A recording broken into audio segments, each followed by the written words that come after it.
यश अपनी पत्नी और बेटी के साथ शहर में रहता था।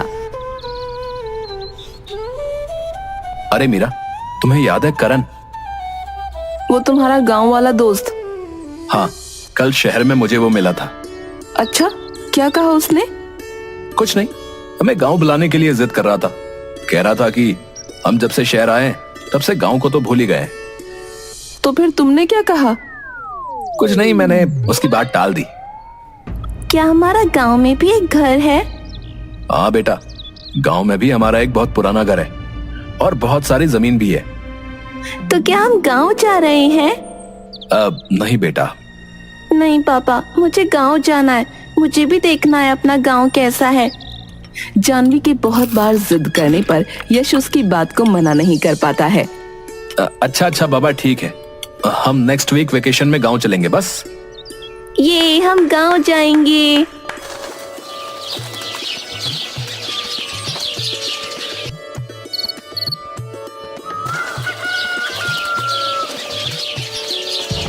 अगले सप्ताह यश और उसका परिवार गांव के लिए निकल जाता है। पापा, ये अपना गांव है? और अपने छोटे से कैमरे से एक तस्वीर निकालती है। वाह, ये तो बहुत सुंदर है और शहर से तो कितना अलग है। अरे बेटा, गांव ऐसे ही होते हैं। अच्छा मीरा, मैं करण को भी फोन कर देता हूँ ताकि वो हमारा रहने का इंतजाम कर दे। कुछ देर बाद यश और उसका परिवार गांव पहुंच जाते हैं।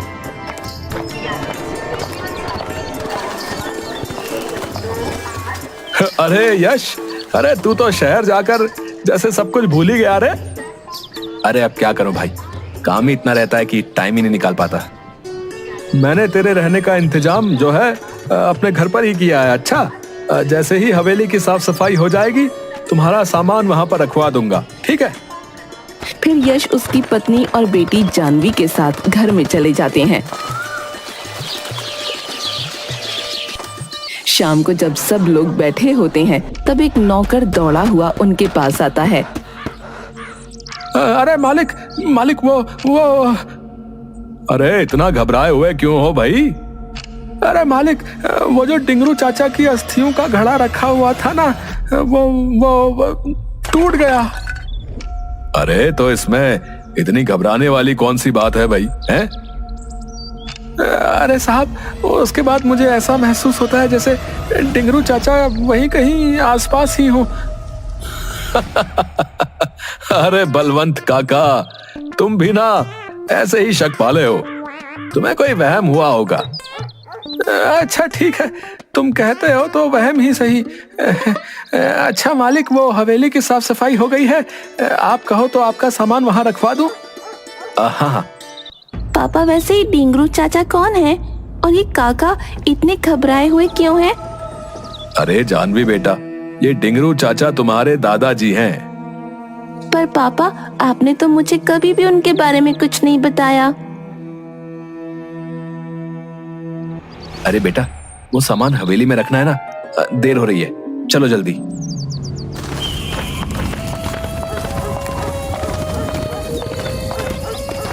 हवेली पहुंचते ही उन्हें एक अजीब सा एहसास होता है। अरे वाह, इतना बड़ा घर, मैं पूरा घर देखकर आती हूँ। अरे आराम से। हवेली तो बिल्कुल वैसी ही है जैसे 8 साल पहले थी। हाँ बिल्कुल करण भैया, आपने तो हवेली का बहुत अच्छे से ध्यान रखा है। अरे भाभी, सिर्फ हवेली का ही नहीं, मैंने आपकी जमीन और बगीचों का भी बहुत अच्छे से ख्याल रखा है। हाँ पता है, तभी तो गांव की सारी जिम्मेदारी तुझे सौंपकर मैं शहर में आराम से रह रहा था। जानवी घूमते हुए उस कमरे में पहुंच जाती है जहाँ पर उसके दादाजी की अस्थियां थीं। अरे ये क्या है? लगता है बलवंत चाचा इन्हीं अस्थियों के बारे में बात कर रहे थे। बलवंत चाचा भी ना बच्चों की तरह डरते हैं। अब देखो, मैं डर रही हूँ क्या? नहीं ना। और अस्थियों को साफ करने लगती है और वहाँ पड़े एक पुराने कलश में अस्थियां रख देती है।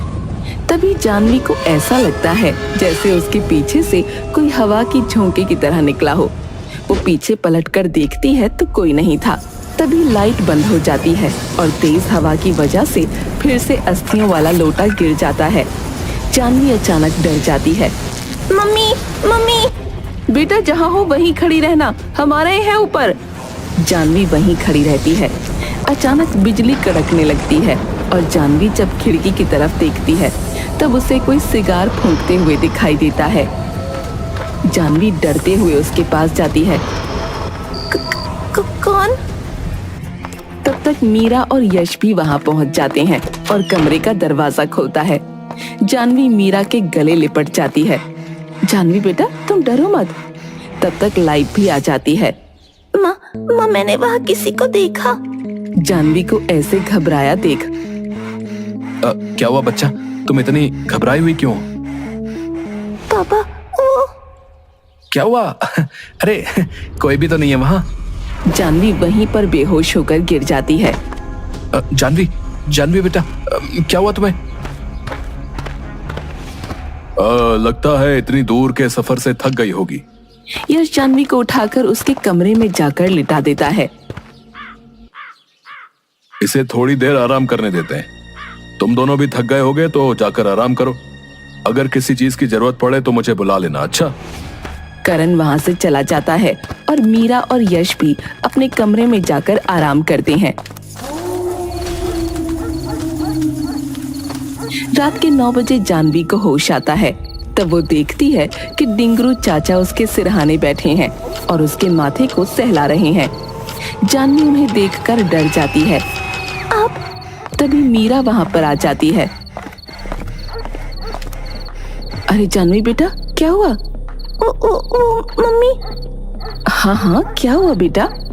मम्मी मुझे यहाँ नहीं रहना, मुझे घर जाना है।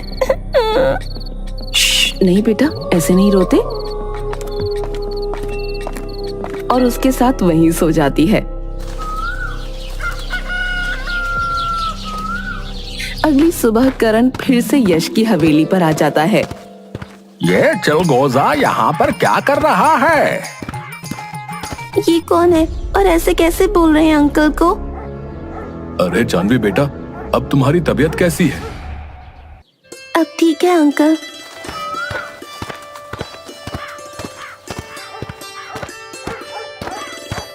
अच्छा यश, तुमने मुझे एक प्लॉट के लिए पूछा था ना? मैंने उस प्लॉट के मालिक से बात कर ली है और उसके डॉक्यूमेंट भी रेडी करवा लिए हैं। तुम चाहो तो अभी साइन कर सकते हो। अरे शुभ काम में देरी किस बात की? अरे नालायक, तुझे अभी भी अच्छे और बुरे में फर्क करना नहीं आया। करण और यश बैठकर बातें करने लगते हैं। चल बेटा तू भी नाश्ता कर ले और दवाई लेकर आराम कर ले। फिर जानवी मीरा के साथ अंदर चली जाती है। फिर पलक झपकते ही डिंगरू की आत्मा करण और यश के पीछे जाकर खड़ी हो जाती है और करण के सिर पर एक झापड़ देता है। करण इधर उधर देखता है पर उसे कोई नहीं दिखता। अरे दोस्त एक बार पढ़ ले। अरे पढ़ने की क्या जरूरत है यार, मुझे तुझ पर पूरा भरोसा है। तेरी कागज न पढ़ने और जल्दी से किसी पर भी भरोसा कर लेने की आदत से आज मेरा फायदा हो जाएगा। अरे नालायक, ये तेरी सारी जमीन हथिया लेगा और तू सर पर हाथ रखकर बैठे रहना है। हाँ। डिंगरू यश की तरफ जाकर जोर से फूंक मारता है और जोर जोर से हवा चलने लगती है। यश के हाथ के सारे कागज उड़ जाते हैं। अरे इस हवा को भी अभी चलना था, बस मेरा काम होने ही वाला था। उसकी सारी जमीन और ये हवेली अपने नाम से करवा कर इसको जान से खत्म कर दूंगा। जब देखो तब मुझ पर हुक्म चलाता रहता है। फिर डिंगरू चाचा जाकर उड़ते हुए कागज को पकड़कर अपने पास छुपाकर रख लेते हैं। मैं जाकर पेपर लेकर आता हूँ। हैं? ये सारे पेपर्स कहाँ गए? लगता है हवा की वजह से कहीं बाहर उड़ गए होंगे।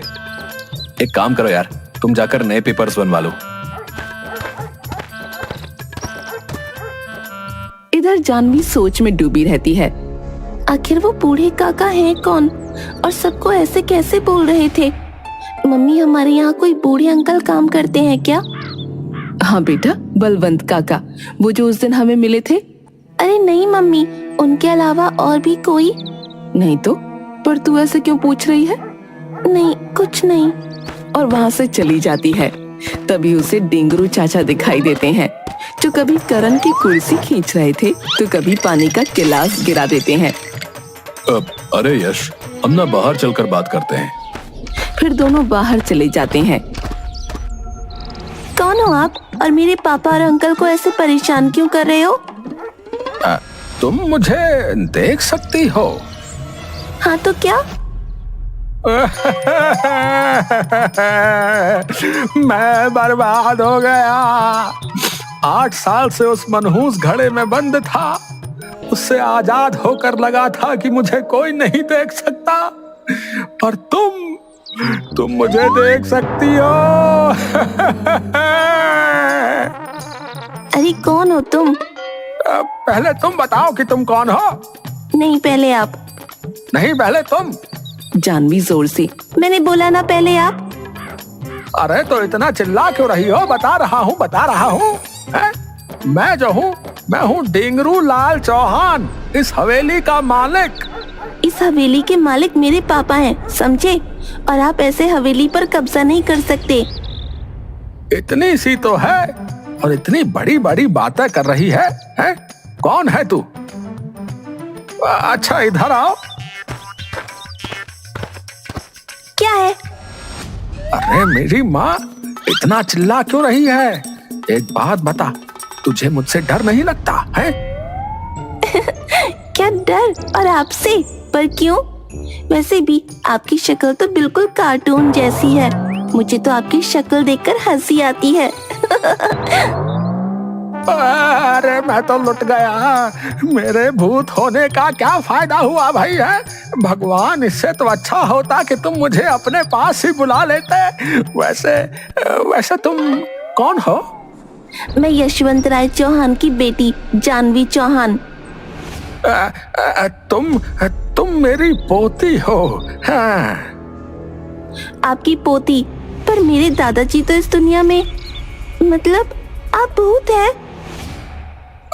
हाँ, मैं भूत हूँ। पर मैं कैसे विश्वास कर लूं? देखो, मैं इस टीवी में अपना हाथ अंदर डालकर बाहर भी निकाल सकता हूँ और इस दीवार के आर पार भी आ जा सकता हूँ।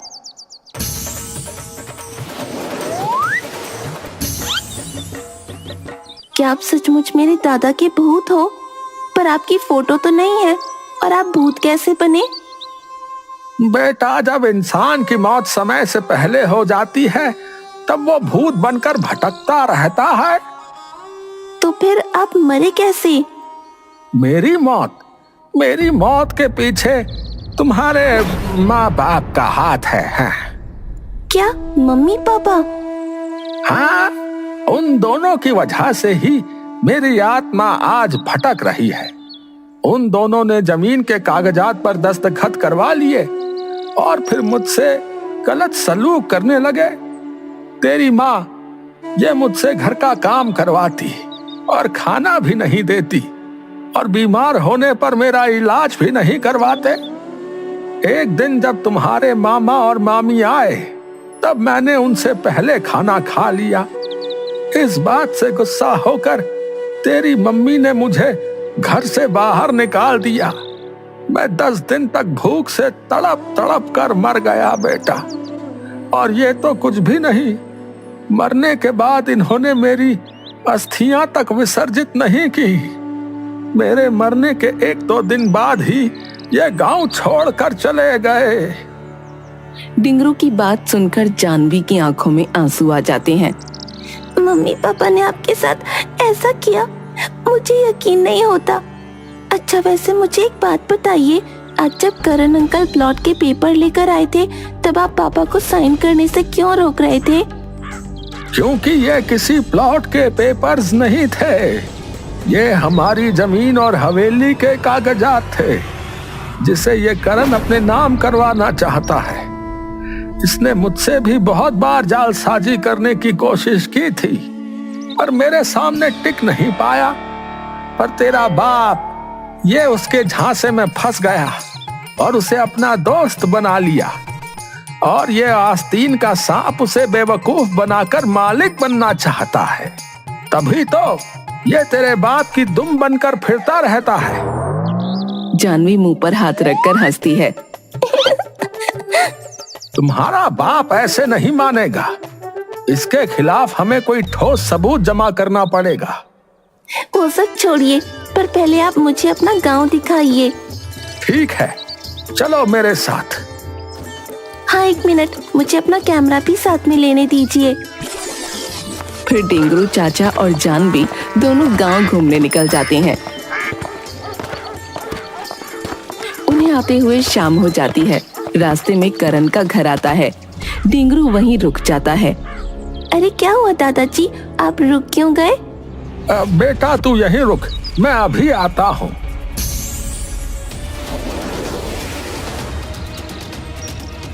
अरे वो कागज तो खराब हो गए। अब तुम्हें दूसरे डॉक्यूमेंट तैयार करने पड़ेंगे।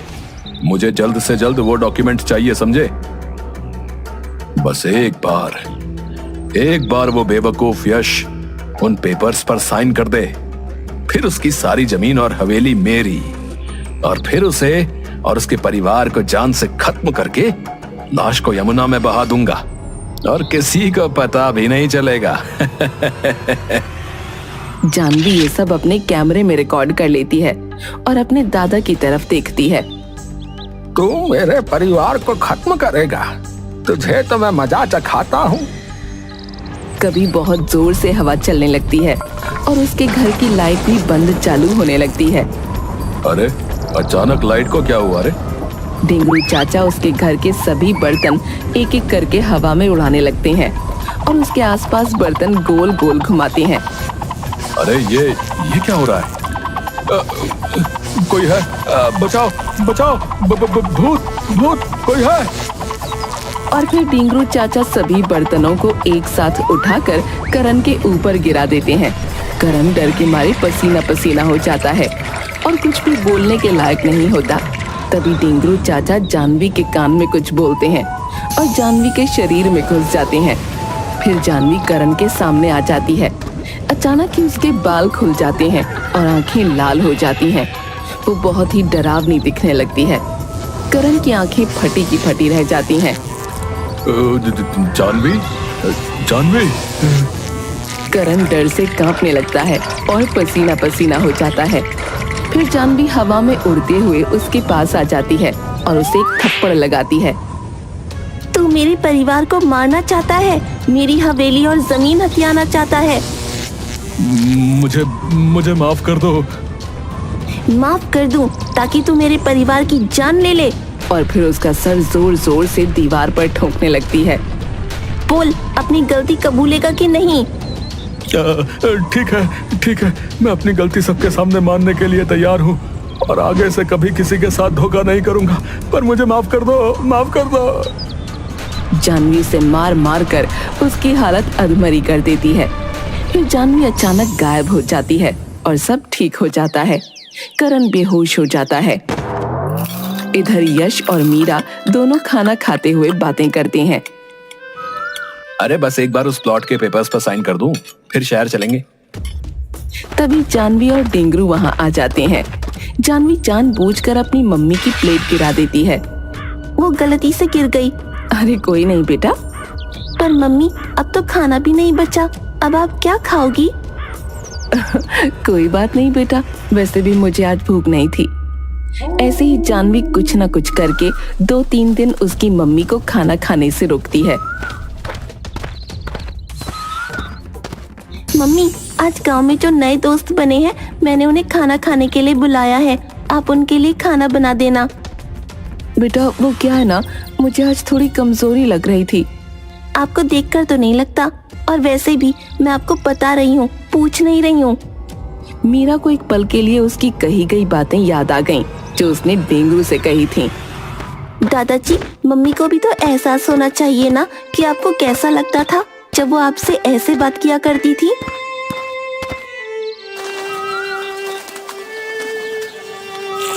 मीरा सभी के लिए स्वादिष्ट खाना बनाती है। भूख के कारण उसे चक्कर आ रहे थे। फिर मीरा थोड़ा सा खाना प्लेट में लेकर खाने लगती है। जानवी उसे देखकर उसकी प्लेट फेंक देती है। ये खाना मैंने मेरे दोस्तों के लिए बनवाया था, आपके लिए नहीं। बेटा बहुत सारा खाना बचा है, तुम्हारे दोस्तों का काम हो जाएगा। तभी यश वहां आ जाता है। जानवी, ये कोई तरीका अपनी मम्मी से बात करने का? अच्छा, तो जब मम्मी दादाजी से ऐसी बात करती थी तब तो आपको उनका तरीका गलत नहीं लगा था? मीरा और यश दोनों चुप हो जाते हैं। आप दोनों ने दादाजी के साथ कितना बुरा सलूक किया था, लेकिन वो मरने के बाद भी आप दोनों की फिक्र करते हैं। यश और मीरा दोनों एक दूसरे की तरफ देखने लगते हैं। और जिसे आप अपना सबसे अच्छा दोस्त समझते हैं वो तो आ डिंगरू की तरफ देखती है। आस्तीन का सांप। हाँ, वो तो आस्तीन का सांप है। फिर जानवी उन्हें अपने कैमरे की रिकॉर्डिंग दिखाती है। तभी करण हाथ पैर में पट्टी बांधे वहां आ जाता है।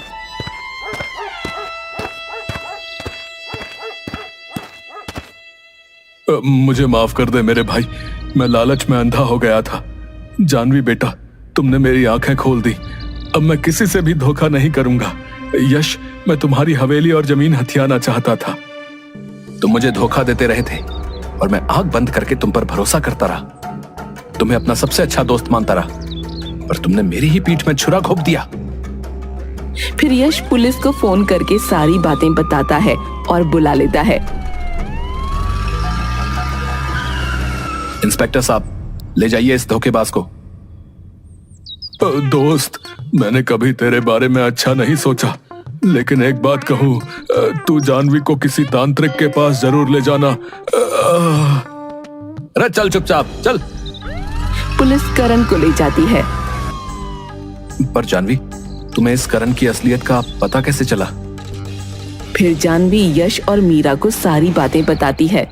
फिर दोनों को अपनी गलती का एहसास हो जाता है। बापूजी, हमें माफ कर दीजिए। मैं दिल से आपसे माफी मांगता हूँ। हाँ बापूजी, जब जानवी मेरे साथ ऐसा बर्ताव कर रही थी तब मुझे समझ आ गया कि आपको मेरे ऐसे व्यवहार से कितना बुरा लगता होगा। हो सके तो मुझे माफ कर देना। ठीक है, ठीक है।